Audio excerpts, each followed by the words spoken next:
चाचा जी कितने पैसे बन गए आपके? मैंने जेब में हाथ डालते हुए पूछा। 100 रुपए हो गए हैं बेटा। 50 बूट की सिलाई और पॉलिश के और 50 जूते की सिलाई और पॉलिश के।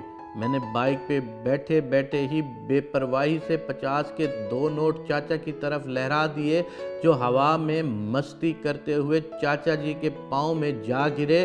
50-55 साल के इस चाचा जी ने अजीब सी मुस्कुराहट के साथ मेरी तरफ देखकर कहा, बेटा ये पैसे आप रख लो। चाचा जी खैरियत है? ये पैसे आपके हैं, आपकी मेहनत मजदूरी के हैं, आप मुझे वापस क्यों लौटा रहे हो? मैंने तजस्सुस भरे अंदाज में पूछा।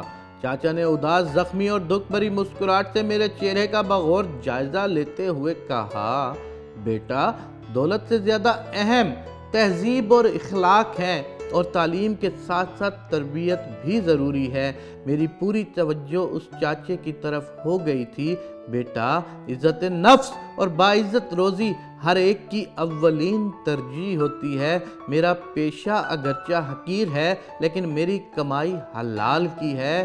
दौलत के बलबूते पर आप मेरी इज़्ज़त नफ्स को मजरूह नहीं कर सकते। चाचा की बेतरतीबी गुफ्तगू भी हक़ाइक़ से भरपूर थी। बेटा जिस तरह आपने पैसे उछाले हैं, इससे मेरी इज्जत नफ्स को मजरूह किया है। पैसे तो नाचने वालों पर उछाले जाते हैं, खून पसीने से काम करने वालों को तो बंद मुट्ठी में पैसे दिए जाते हैं, ताकि वो एहसास कमतरी का शिकार ना हो। शर्म के मारे मेरा बुरा हाल था। बज़ाहिर अनपढ़ और उम्र रसीदा मोची ने मुझे ज़िंदगी का बहुत बड़ा सबक पढ़ा दिया था। मैंने चाचा जी से अपने रवैये पर माजरत की और आइंदा इस तरह ना करने का अज़म किया। 100 रुपये मैं जूते पॉलिश कराने के साथ साथ मैंने ज़िंदगी का एक बहुत बेहतरीन सबक भी हासिल कर लिया। क्या खूबसूरत बात कही बाबा ने कि बेटा सबसे ज़्यादा कीमती चीज़ तहजीब, इज़्ज़त और तरबियत होती है।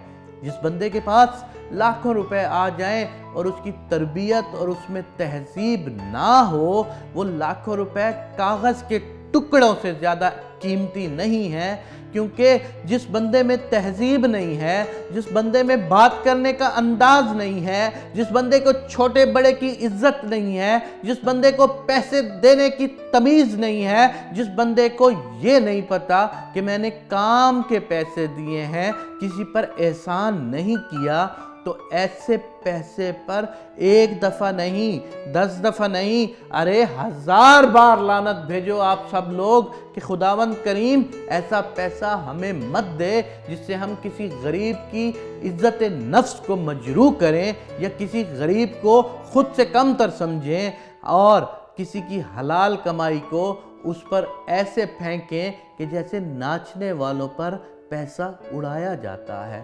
खुदावंद करीम से ये दुआ है कि अल्लाह हम सब लोगों को अपने करम से इज्जत वाली, तहजीब वाली और तरबियत वाली ज़िंदगी अता फरमा।